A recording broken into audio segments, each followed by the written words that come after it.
Hey, I'm Bree, and this is my sister Jules. I'm an English teacher. And I'm on vacation. I'm on vacation. And together we drink wine as we unpack the brilliant writing of the hit 90s sitcom Boy Meets World. Cheers. Cheers. What? What are we drinking? We are drinking yet another Winc wine called Finke's Brut, a sparkling brut. I haven't tried it yet. Let's do it. What do you...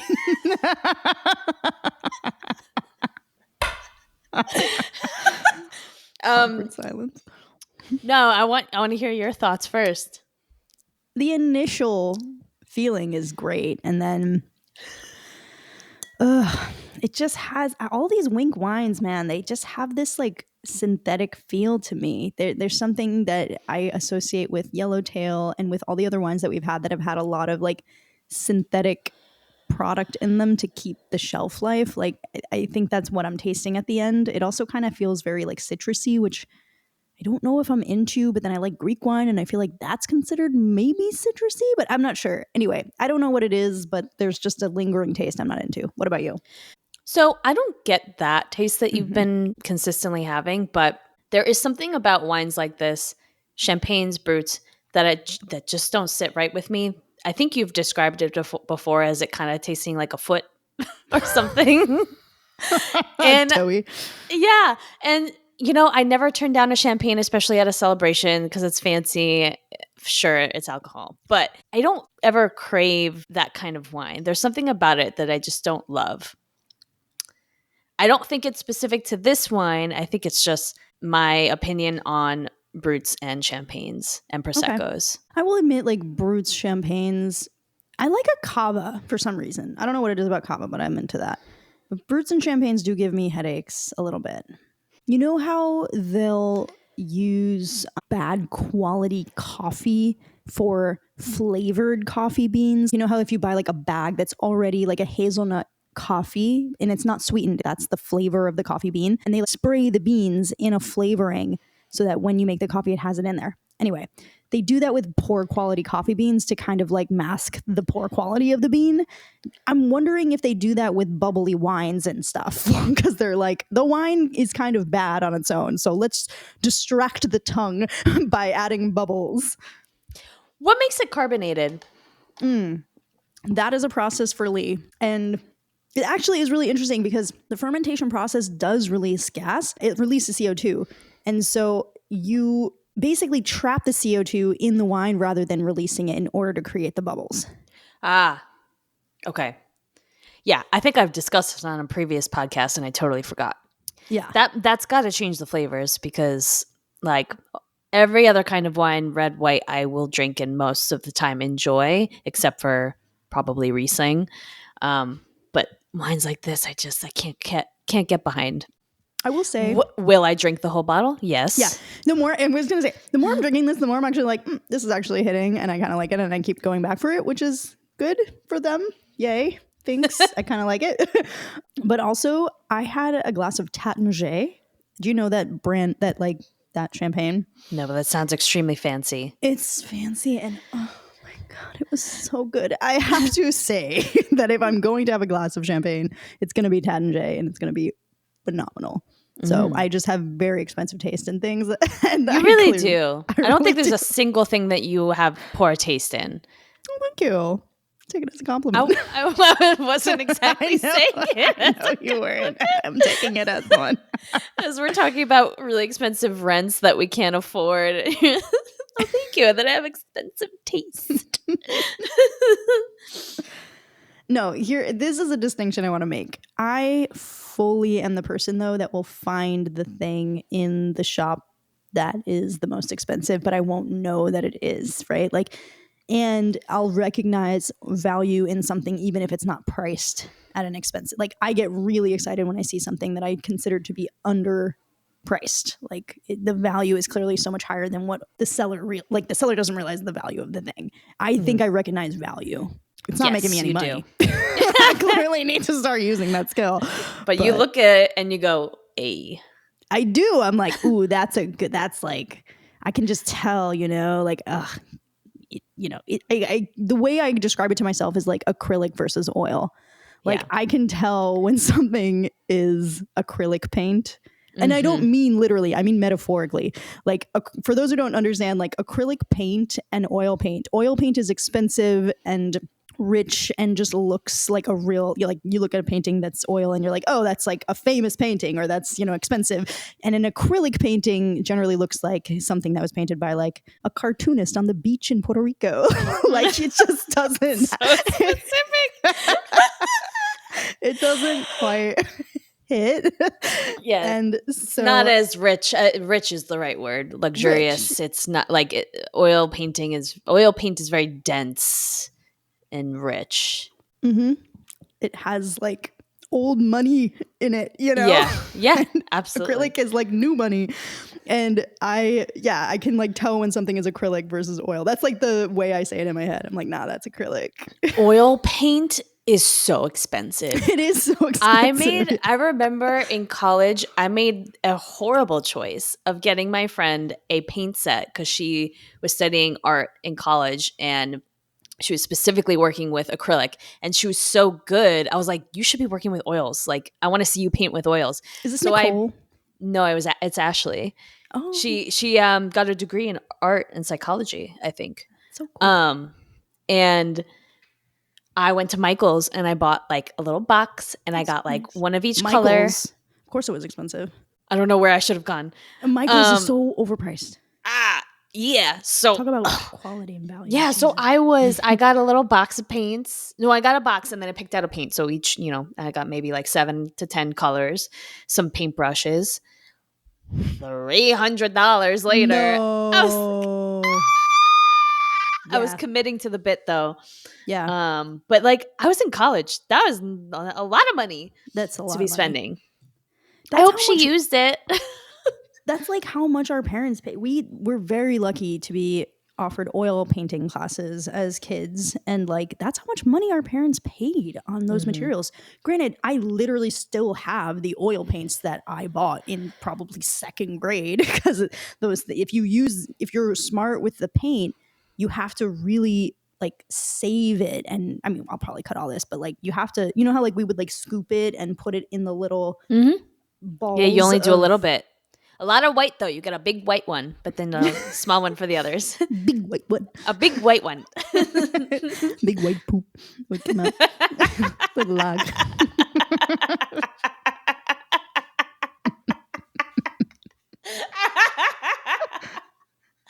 Oh god.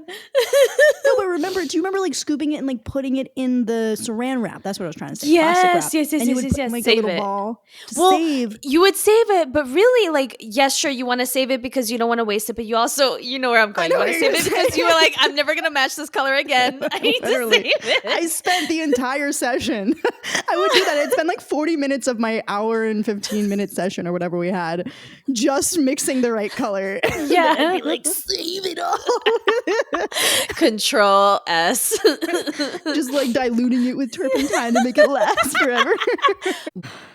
All right. Yuki, let's do it. Let's get into the episode. We watched incredibly, because I could not believe we were already on episode 5.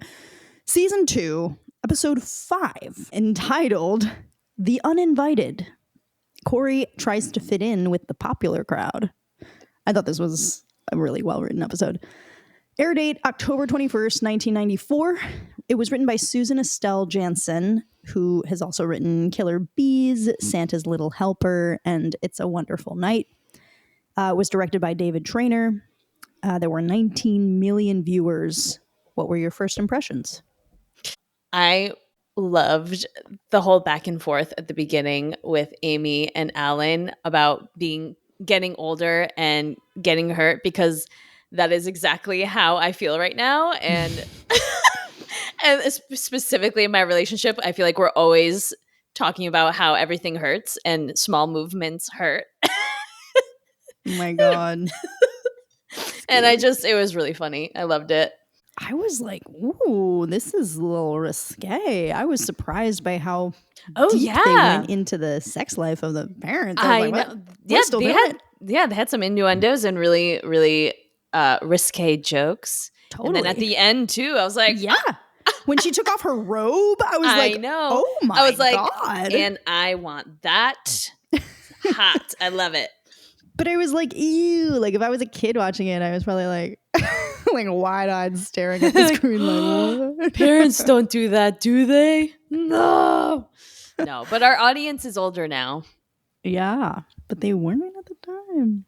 Interesting. I wonder how I felt about that as a kid. I can't remember, but like it's got to be weird because if you're watching the show through Cory's eyes, you should be like, ugh, when you see them talking that way, right? But if you're kind of into it as a kid, it's like then you start thinking about your own parents and you're like, right? But then when Cory comes in and he's like, guys, it's not even dark yet, when like she's trying to get him off the couch and he's like grunting, I was like, oh my God, they really go there. Like, yeah, they do. is that their relationship? That they all Yeah. just like Yeah, acknowledge that there's a sex life? Like, Yeah.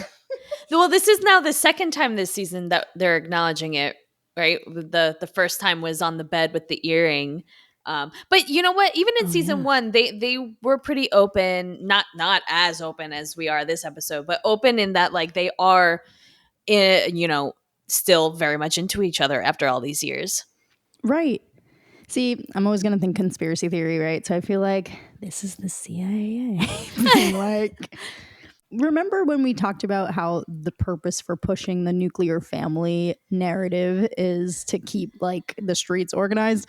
I feel like the purpose for something like this is to inspire, older married couples that have maybe gotten a little lazy in their sex life and are thinking about ending the marriage or divorcing each other or finding people to have sex with on the side to reinvest in their partnership and and maybe take some of the shame away from getting vitamins or spicing things up, right? Like let's like encourage people not to feel any shame in that and actually to keep the nuclear family together, basically.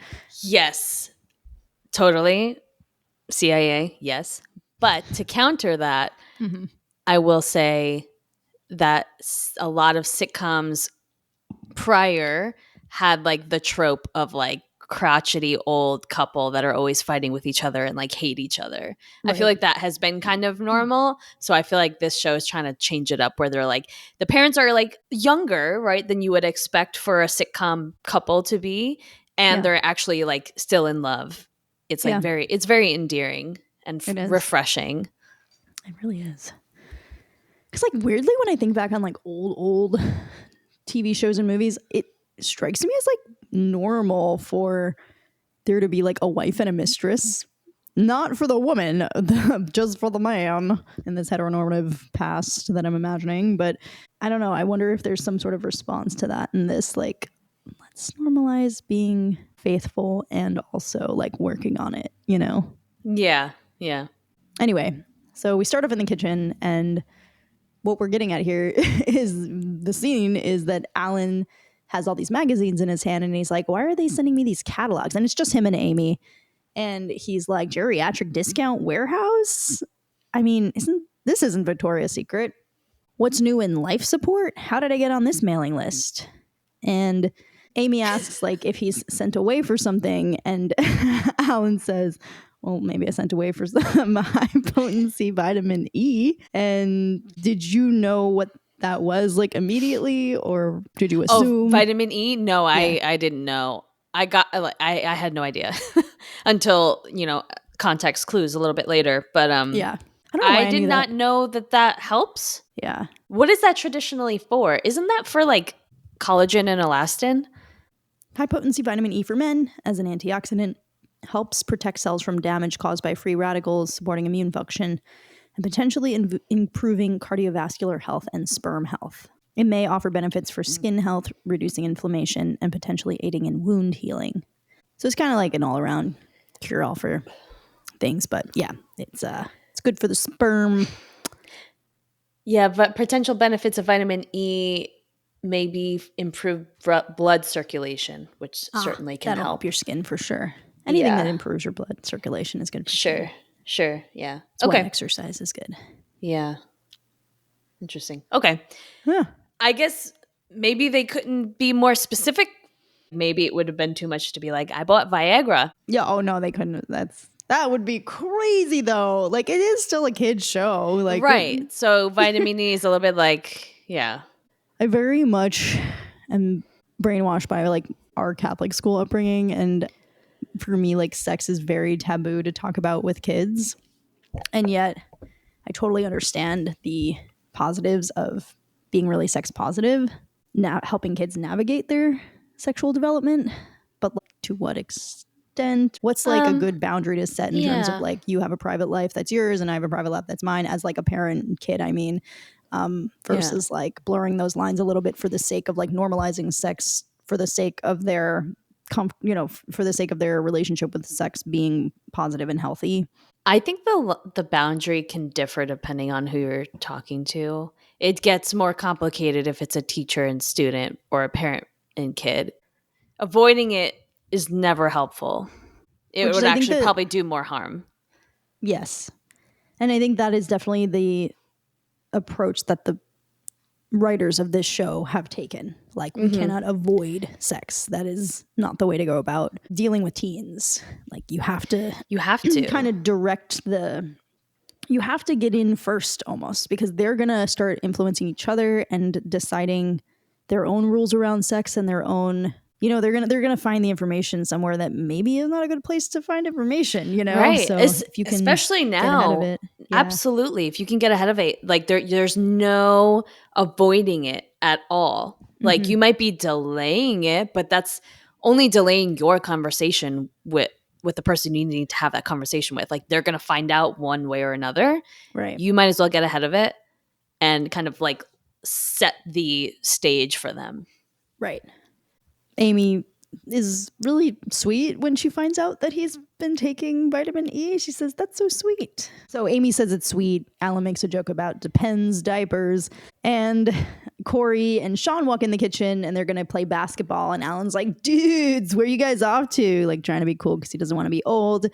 And Cory's like, we're going to shoot hoops. And Alan's like, you want some actual competition? And he gets up to join them and he like tosses the magazines back onto the table. And in the process of doing that, completely throws out his back. And he's just like frozen. He was like, honey, what are you doing? Alan's like, nothing. She's like, what's wrong? He's like, I can't move. Am I the only one not moving?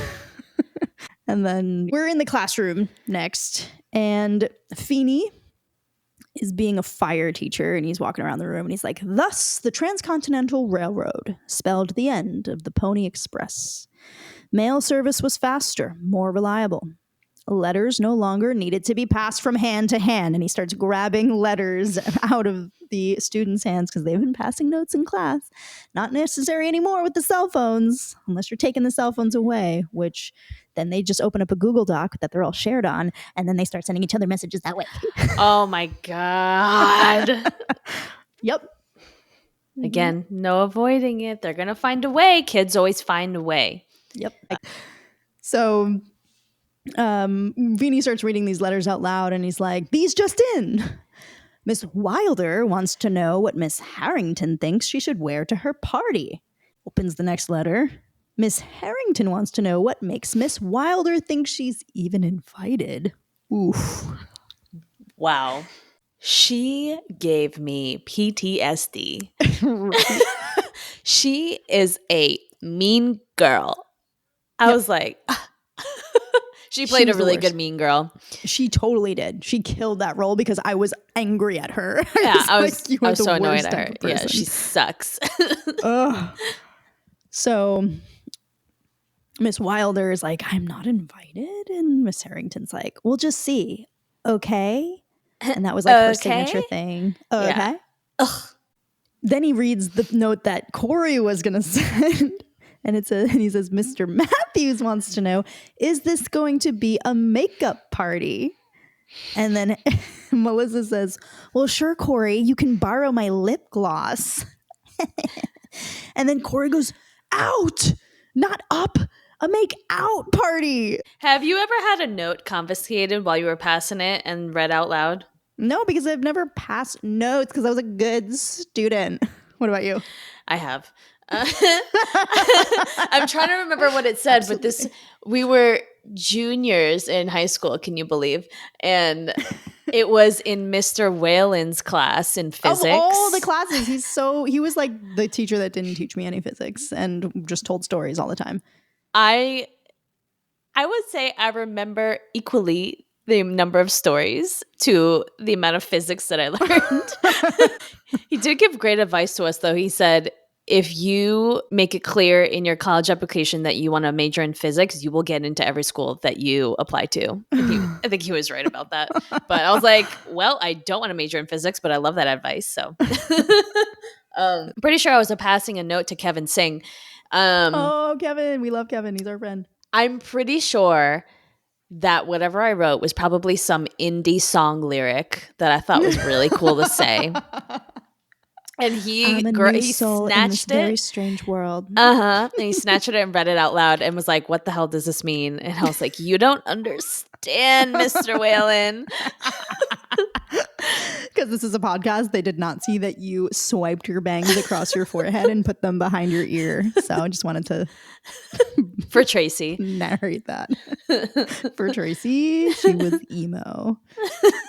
Actually, what would you consider yourself? Scene? Remember Scene? Scene was like a cross between hipster and emo. For yeah, Tracy. like yes. If I had to say like what I was closer to, probably Scene. Yeah. I would have probably said emo because I wanted to be emo, but it wasn't actually emo. I was definitely more Scene. Yeah. I wonder where that word came from, but anyway, we can't go down that path. Yeah.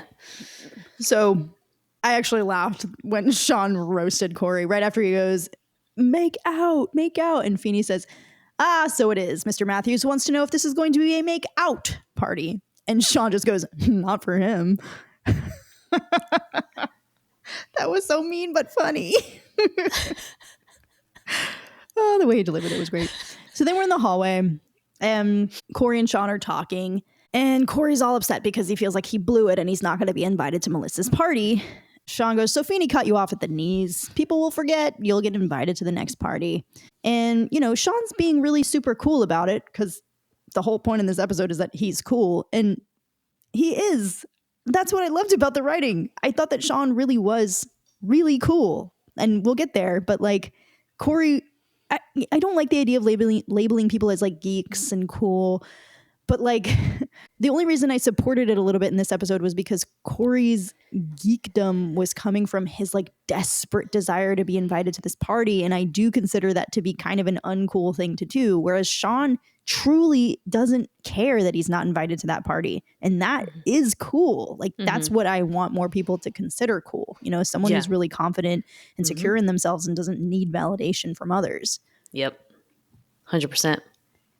And that's consistent with like the theme of this season, it feels, just like Cory's Odyssey in episode 1 coming around to him realizing like, I just have to accept that Harley's going to beat me up. And that's just who I am. And I'll let him beat me up and that'll be how it is. And just like once he kind of sinks into or reclines into his true self, then, everything kind of happens the way it's meant to be. And he doesn't get beat up and, it all works out in the end.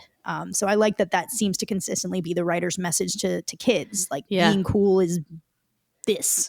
Yeah. Like you are uncool if you're trying to be cool. Just be yourself. Yeah.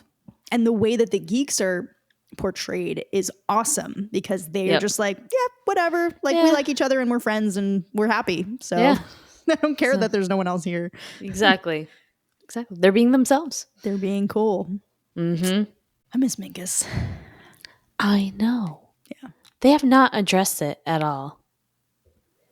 Nope. Maybe he's like joined the Mensa Society and went straight to college. He probably did. So we get Harley again. Harley, Finke, and Joey come back. And Harley's like, don't think I forgot about you, baboon. Don't think I forgot about last Tuesday. You sat in my chair in the cafeteria.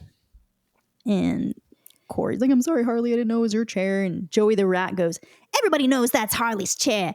Everybody knows it's always been Harley's chair. And it's always going to be Harley's chair. Every year that he's a senior. Ain't that right, Finke? And Frankie's like, what are you saying? I like my sister?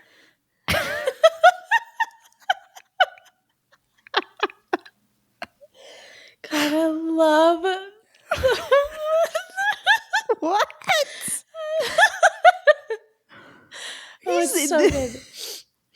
The way the writers clearly have such a vision that I think the actor that's playing Frankie is like kind of almost getting where they're going, but like hasn't quite figured out who they want him to be.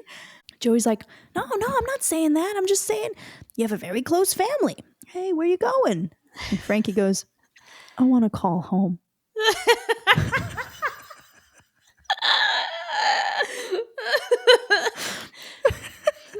Frankie has quickly become my favorite character. Oh my God. Yes. He's so funny. I've consistently laughed out loud at the things he says. Hey, it's the guy from When You Was Gay. I have to go ponder. And Harley's like, Sean's like, is he going to be okay? And Harley's like, he's got a few issues. I, on the other hand, have one issue, and that's you, baboon. I don't like you. I look at your face and I want to hit it. Is that so wrong? And then a geek walks by and Harley says, pardon me, that's on my 11 o'clock. And then we just get Sean and Cory talking. And he's like, I almost wish he'd kill me this time. Dark.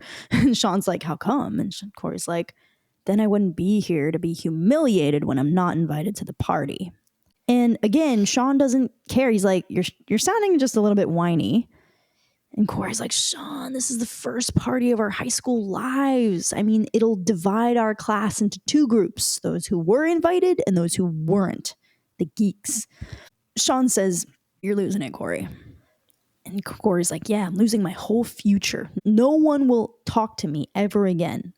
I might as well grow a hump and find a tower and ring the bell. You know what's crazy is like kids these days would not get that reference. Really? Why? Because they don't know what Hunchback of Notre Dame is. Oh, they haven't watched it? No. If you'll allow me to do a little tangent. Literary reference to the Hunchback of Notre Dame. The author is Victor Hugo. And James Clear in Atomic Habits talks about how Victor Hugo had a deadline for this manuscript he was writing. And he wasted a year partying and entertaining. And he only had 6 months left until the publisher's deadline.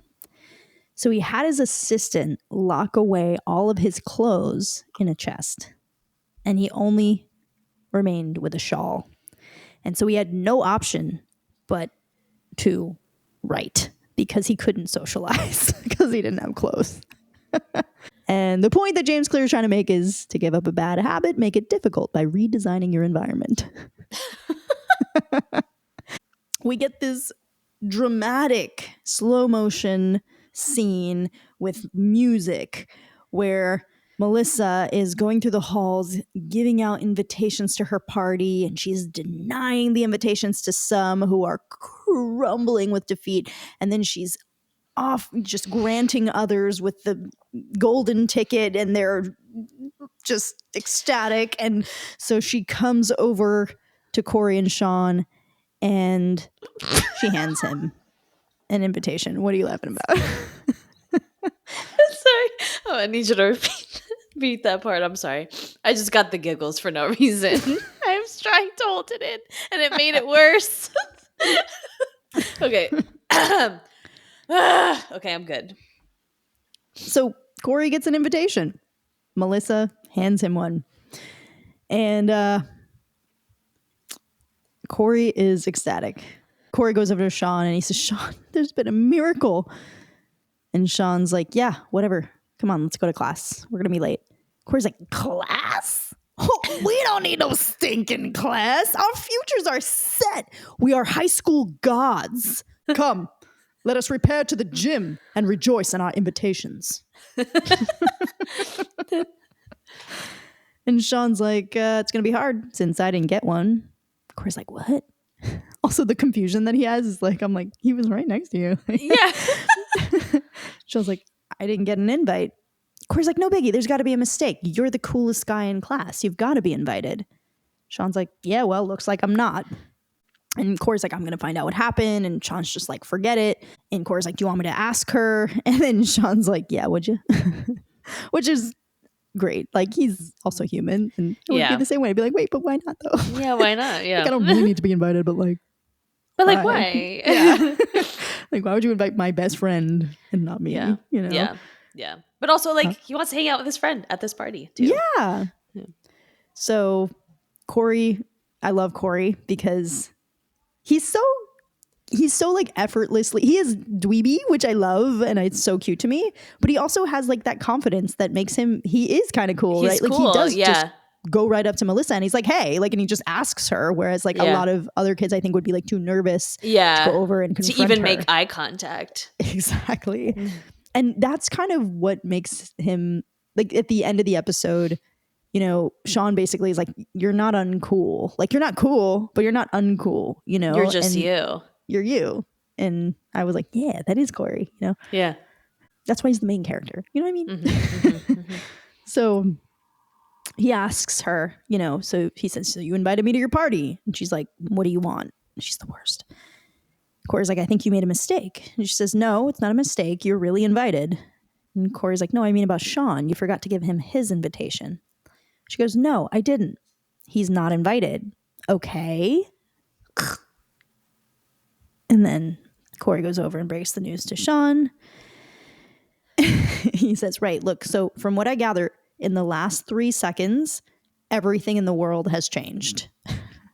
Sean's like, what do you mean? And Cory says, I'm not sure. I mean, Sean, you're much cooler than I am. At least I thought you were. Sean goes, trust me, I am. So he's like, I really didn't get invited. And Cory's like, unless it's a big surprise party for you. That was cute. And Sean's like, I guess it's just one of those high school mysteries, like how janitor Bud lost his eye. This janitor has so many ailments. He does. He does. Missing limbs and eyes. I'm just like, what's left of him? Cory generously, at least, you know, says like, well, what are we going to do? Rather than just being like, all right, I'm going, see ya. You know, he's like, well, what are we going to do? And Sean says, you're going to go to the party. And Cory, good for him, says, I'm not going to the party that you're not invited to. And Sean says, don't sweat it. Just go. I'll grab a burger at Chubby's. Chubby's. I literally said that out loud when I heard it. I was like, oh, Chubby's. To which I said, have they referenced this before? I feel like they might have, but maybe not. And then we actually saw Chubby's. It was the first time we see Chubby's. We got 2 new sets in this. We got Melissa's basement and we got Chubby's. Big budget. Anyway. So Cory is like, no, you won't. And Sean says, why? And Cory says, because I'm cool now, which means I run with a very influential crowd, which means all I do is pick up this telephone, pull a few strings, and get you invited to the party. And Sean's like, who are you going to call? And Cory says, well, normally I'd call you. So then we're in the cafeteria and we get this conversation between Cory and Turner that starts off with Cory trying to get something out of the vending machine. And Turner teaches him that he's got to like kick the vending machine really hard to get something out of it, which as a teacher who a few days ago was stern with students who were hitting the vending machine to get something out of it because they were damaging school property and that's not the way to handle that. Turner being like, no, you got to kick it harder was like, I was like, oh, I felt like Feeney being like, all right, earring boy, like teaching them to because that's machines. Literally what Mr. Feeney said, that you're vandalizing school property. Literally when he came in and said that, I was like, oh, okay, I guess I'm Feeney in this. Because yeah, I definitely handled it the way that Feeney did and not the way Turner did. So Turner doing that, I thought that was a good, as a teacher, I was like, yes, I fully understand what the writing intention here is. And it's to show Turner as like on the same page as the kids and like leveling with them and kind of, you know, just being the cool teacher that Cory feels like he can relate to and open up to. So just like a subtle writing move that Susan Estelle Jansen did that I was like, that was great. Like in 2 seconds, I was like, oh yes, it makes sense to me that Cory opened up to Turner, you know, just by having them have this 2-second interaction first. And I'm just constantly in awe with how much they do in 22 minutes. So Cory opens up to Turner about the fact that he's been invited to a party that his best friend has not been. And Turner's interesting because he never gives like flat out advice. He just kind of like hints at things and then later kind of implies that he was always giving him the advice that was the right advice. Cory tells him the situation. He tells him that Sean doesn't mind that Cory is going to the party. And Turner's like, you believe him? And Cory's like, I want to believe him. And Turner's like, because you want to go to the party. And Cory says, yeah. And Turner says, sounds like you made up your mind. What do you need my advice for? Cory's like, look, you're new here, so you wouldn't know this, but I never really actually thought of myself as cool before. And he's like, so now people are saying I am, and it kind of makes me feel good, you know? And Turner's like, well, you should feel good, Matthews. Just don't get carried away by what other people think. So that is his clear piece of advice, which I thought was excellent advice. Again, like the advice that the writers seem to consistently be like drilling into kids, which is great. And they're not doing it in a way that feels like it's so obvious that kids like don't want to actually take the advice. Like I think the writing is doing it in a really good subtle way where it's coming from the really cool teacher, or it's just like coming about naturally because Cory is just being himself, and we like him. Yeah. And Sean too. They're both themselves, and that's what makes them cool. So when Turner says, you know, just don't get carried away by what other people think, Cory's like, of course not. Why not? And Turner says, because that wouldn't be cool. So then we get this little scene in the living room where Alan's on the couch because he threw out his back, and Finke comes in and he's got this like tracksuit on and he wants Alan to come to the gym with him. Yeah, I thought that whole scene was really odd. I think it was odd that Mr. Finke was suddenly trying to go to the gym and also trying to go with Alan, and then aggressively trying to pull him off the couch when he threw out his back, which I've never thrown out my back, but I know people who have, and like you don't mess with people who threw out their back. It's like real. They are bedridden. Yeah. Don't touch them. and then I'm like, okay, Amy's like desperate. How long has his back been out that she's like, I'm going to leave you because I'm sexually unfulfilled? Like, how long has he been on that couch? This poor guy.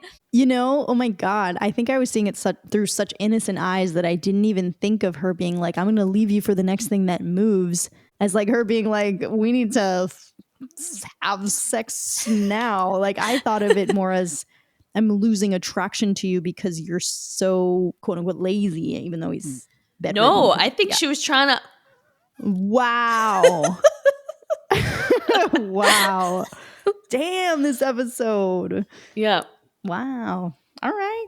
Well, I mean, I hear you on like why is Finke involved, but I think that the writing made up for it by him being like, I'm a teacher and I get like $50 off if I like bring another person. Yes, and I was like, yes. I feel that as a teacher. Yeah, yes. Yeah. This is when we get the moment where like Amy's trying to get Alan off the couch and he's like, oh. And Cory comes in and he's like, Mom, Dad, it's not even dark yet. I was like, Amy's like, upstairs, do homework. And Cory's like, sorry, it's Friday night and there's a party out there that's just calling my name. Boy, girl, don't you know? And Amy's like, oh, well, excuse me, Wilt Chamberlain, but what party is this that I don't know about? Cory says, Mother, Father, there's a social event tonight at Melissa Harrington's. Might I attend? I thought this was so cute. Alan's like, well, let him go, Amy. And Alan says, I'll pick you up in 5 hours. And Cory says, you will? And he says, yeah, I'm leaving right now. And he's like starting his very slow process of getting off the couch. We finally get this scene. I've referenced this scene in a past episode, I think. Yes. Right? Yes, you have. I remember this. I was like, oh, finally. So he's getting ready for his makeout party. So he needs to have minty fresh breath. So he's gargling mouthwash in the bathroom and then he swallows it. And he's like, he takes it like a shot. Like he's like, ah. And Eric's like, what are you, crazy? You swallowed that? Cory's like, I'm taking no chances tonight. I want this stuff in my stomach on reserve. And Eric's like, why? And Cory's like, because I'm going to a makeout party. If I burp, minty fresh. Eric's like, actually, that makes sense.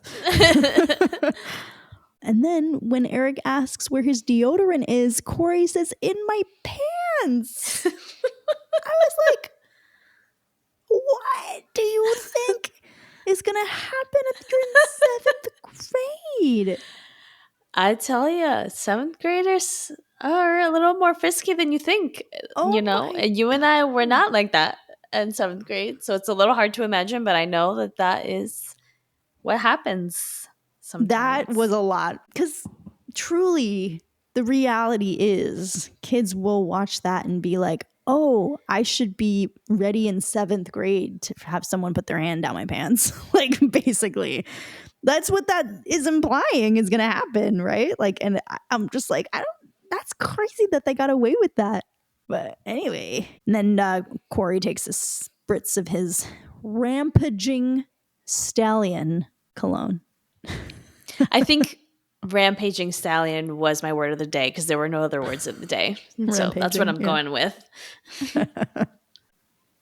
When Cory comes downstairs, Alan's like, what's that smell? Oh my God, I'm rotting. I was like, oh my God, how bad does it smell? Cory's like, relax, Dad, it's just my rampaging stallion. What do you think? Alan's like, I think if the party doesn't have adequate ventilation, you're all going to die. So they're heading out to the party. Amy's going to take him to the party. And she's asking, like, all right, are we picking Sean up on the way? And Cory's like, nope, he's not coming. Amy's like, is he sick? Cory's like, nope, he's fine. He just wasn't invited. Amy's like, why not? Cory's like, I don't know. I guess he wasn't cool enough. And Alan goes, but you are. That is so something Dad would say in that moment. a little light roast. Yeah. I love it. And Cory's like, look, I don't make these decisions about who's cool and who's not. I just got invited to a party and I want to go. In fact, Sean said to go. Alan's like, I hope you know, Cory, that it's not cool to forget who your real friends are. Solid. Cory's like, look, just because I'm growing up doesn't mean I'm going to change. Okay, Alan? Even I was like, what? I know, I was like, oh. And Alan tries to like grab him, but he freezes because his back is out. And Cory has fun with like being out of bounds. He's like, oh, you can't touch me. So then we're in the basement of Melissa's house. And Melissa is looking like a mean girl, leaning against the wall, sitting like a goddess who's being fed grapes from a vine and just like couldn't be bothered at her own party. And Cory's there, and like a bunch of like the quote unquote geeks are there, and it's just them. Cory is so sweet. He goes right up to Melissa. This is what I mean. Like when you don't realize you're uncool, you just have like a natural confidence, and then you kind of are a little bit cool. So Cory's like, yeah, he's like the coolest one at the party. Like goes over to Melissa and he's like, hey, I'm Cory. And Melissa goes, good evening, Cory Matthews. Welcome to my home. I'm so happy you could be here. And she's like yelling up the staircase. Cory's like, I assume she did that because she wanted her parents to hear that? yes. Okay. Yeah. So Cory is confused and is like, you're welcome. So who's here? Who's hot? And Melissa's like, no one. And Cory's like, hey, Alvin. Hey, Simon. Hey, Ubaldo. He goes, yep, the competition is pretty thin so far. Looks like I'm the coolest guy here. Melissa goes, yeah, rub it in. Cory's like, I'm the coolest guy here. Oh, no. Echoing, it's a geek party! But they're just the first guys here, right? I mean, the rest of us cool guys are coming later, right? Melissa's like, I wish. And then one of the geeks comes over. Excuse me, there's a bug in the onion dip. Melissa's like, I know, I put it there. Okay? I was like, why? Because you want them to eat a bug? I was like, girl, there's no way you touch that bug and put it in that dip. And Cory's like, you know, I'm looking at your party guests and I can't help noticing that there's not exactly a cross-section of the student body. Melissa goes, my parents went over the guest list and took off all the cool guys. Cory's like, so that's why you didn't invite Sean. And Melissa's like, well, Sean was the first person off the list. See, because mom and dad thinks that guys like Sean are a little unpredictable.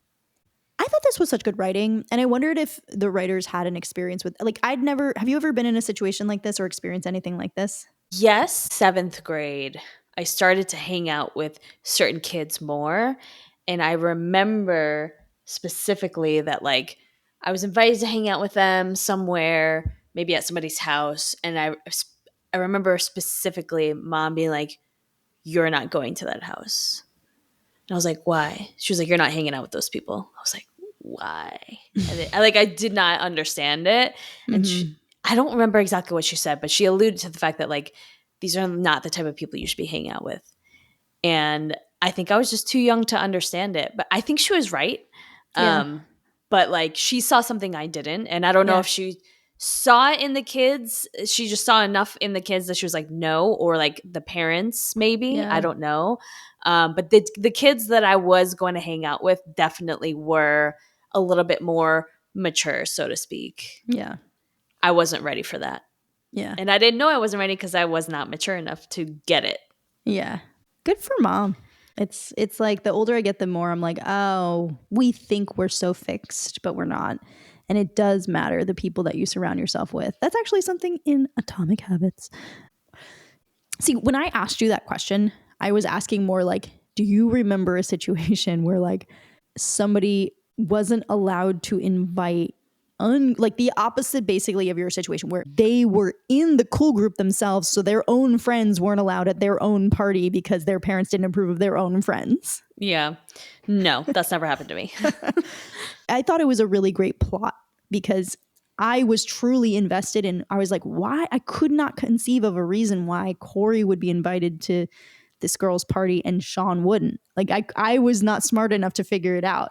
And then when it all came about, I was like, oh my God, like that's totally believable. And what an interesting plot, you know? And yes. then Did your head go to where mine went though? Right before the reveal of why they weren't invited, I thought it was a mousetrap. I did too. Yes, I thought that she was purposely setting them up to Yes. embarrass them in some way. Yeah, when like Turner and Alan, I thought one of them was going to be like Cory, like, come on. Why would she invite people you and not, people were kind of alluding like that's suspicious. Yeah. You know? So I'm glad that's not what it was. It was something I wasn't expecting, which is cool. Right. Yeah, Melissa says like my parents didn't let me invite those people because they're unpredictable. And Cory's like, well, it's a good thing you sneaked me in without them knowing. Phew, I hope they don't catch me. And Melissa's like, Cory, my parents love you. They think you're a nice young man. And Cory goes, oh yeah? Let's see how nice they think I am after I do this. And he like grabs her and embraces her and he gets like really close to her. And it looks like he's going to like passionately make out with her. And Melissa goes, Cory, what are you doing? And Cory goes, I don't know. I'm way over my head here. And he just lets her go. And Melissa goes, I knew it. You're totally PA. Cory's like, PA? And she goes, parentally acceptable.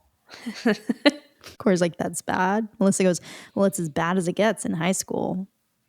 These are the things that I, as a kid, would have been like, okay, got it. Note taken. Don't be parentally acceptable. Not that I actually changed or I was totally parentally acceptable, but just, yeah. I just you wonder were how many the kids, parent. I was the parent. Always. I was.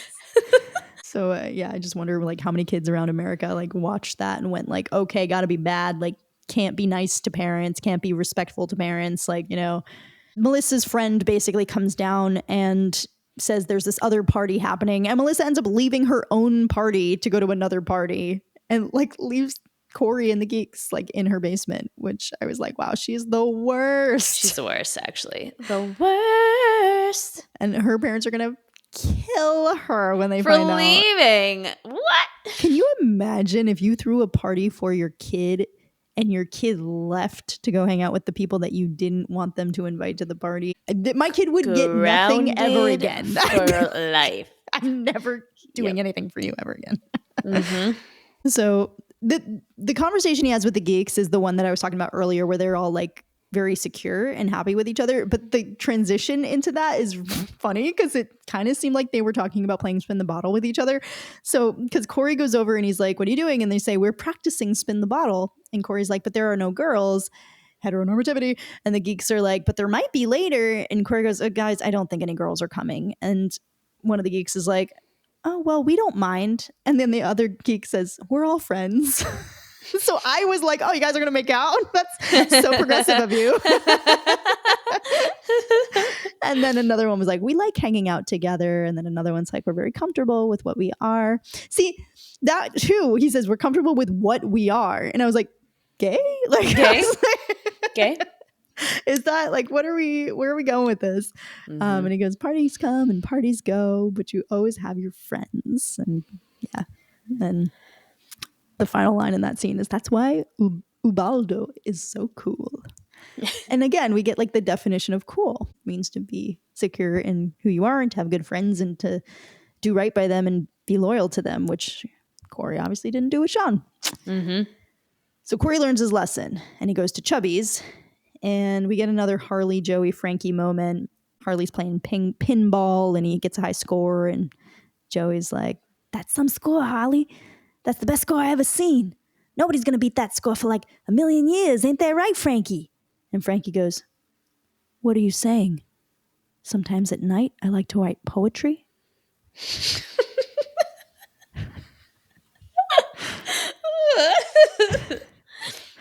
Joey's like, "No, I'm not saying that. Actually, I think that's kind of cool. What are they, sonnets?" I love that he knows sonnets. I know. Harley's like, "I got to get some better adjusted guys." Am I imagining this, or did Harley turn around and see Cory, but then Turner said, "Hey, Matthews," and it kind of like overpowered Harley so Harley wouldn't pick on Cory? Yeah, Harley noticed the teacher, and so he walked away, but he was coming after him. I love that pecking order. And I love that in 0 lines and in 1 second shows how cool Turner is. Yep. Right? Yep. That is a great point. Speaks to the theme of being cool versus uncool versus just being yourself. It's like Mr. Turner is effortlessly cool. Mm-hmm. Way Did you cooler have a than crush on him Harley. a little bit? Oh my I God, had a are you little crush kidding on him. me? I still have a crush on him. What? He's like really cool. He's like really He's so smooth. cool. Yeah.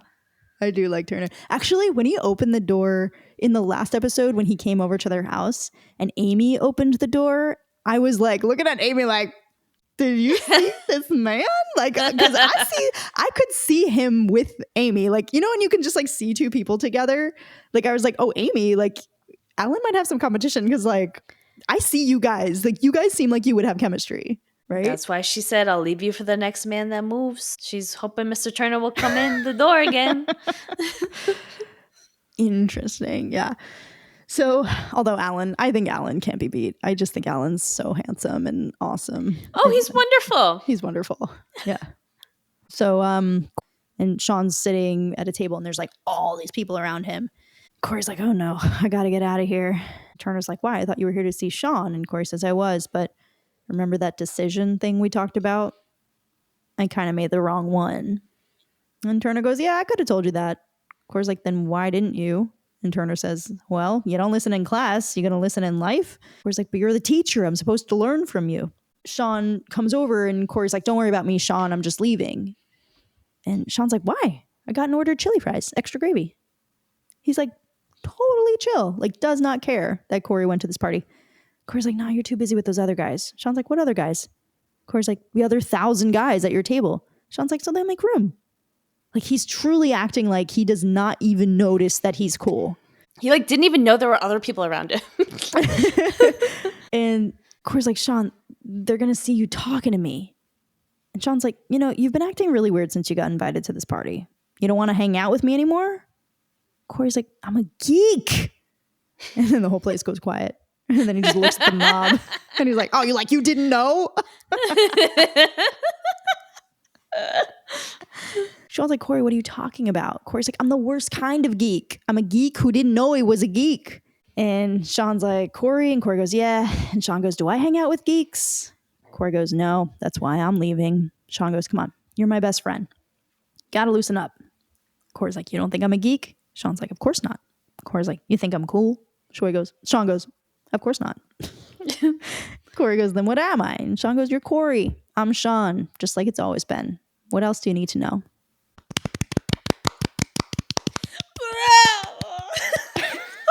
Bravissimo. Wait, did you hear those Smartless episodes where they were just randomly yelling Italian words? Yeah. I never cared for.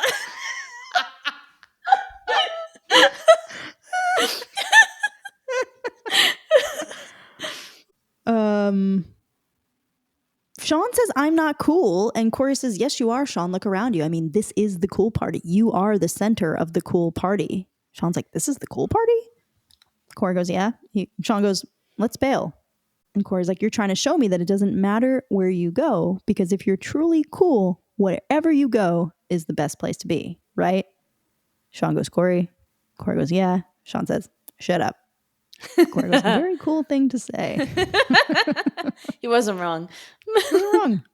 We get a little, button on the episode where essentially, Amy comes down the stairs and opens her robe, and she's got this like silky white slip on, which was a lot in my opinion.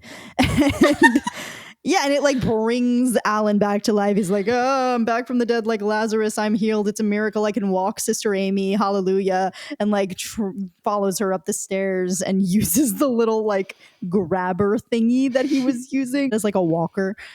And he just follows Amy up the stairs, apparently to have sex with her. He's healed. And that's the end of the episode. Wow, under an hour and a half. That's amazing. Go us. So what are your takeaways? I'll start with like thinking about how I kind of would have acted, or the way that I thought about being cool versus uncool when I was a kid. Obviously, I understood like the pecking order of like this is the cool crowd, this is the not cool crowd. I always felt like I was somewhere in between, but I never said to myself, oh, I really want to be with them. Like, they're really cool. It was kind of like, those people over there are cool. Like, I'm not going to mess with them. And I always felt super comfortable in myself. I feel like I've always been kind of Cory outside of this particular episode, where I was just like, I'm just Julia. I'm just who I am, But that's not to say that I've never felt like self-conscious. At all ages, we feel that way. We feel like we have to like fit in to a degree. And so I think my takeaway is, there will be times in my life, especially when I'm feeling like not confident in my capabilities, in my surroundings, that I feel like I need to like conform. And this is my reminder to just like always be myself, because that's always gotten me through everything. I will always be more successful if I'm just like exactly who I am, even if I mess up, versus trying to be something that I'm not. I completely agree. My takeaway is more for my students, that it's important for them to learn that lesson, and it's important for me to be patient as they learn that lesson, because I can get very like frustrated when I see a kid just not being themselves or trying to fit in with another group. Like, I can be a little snippy, like, dude, what are you doing? Why are you talking like that? Like, what's going on?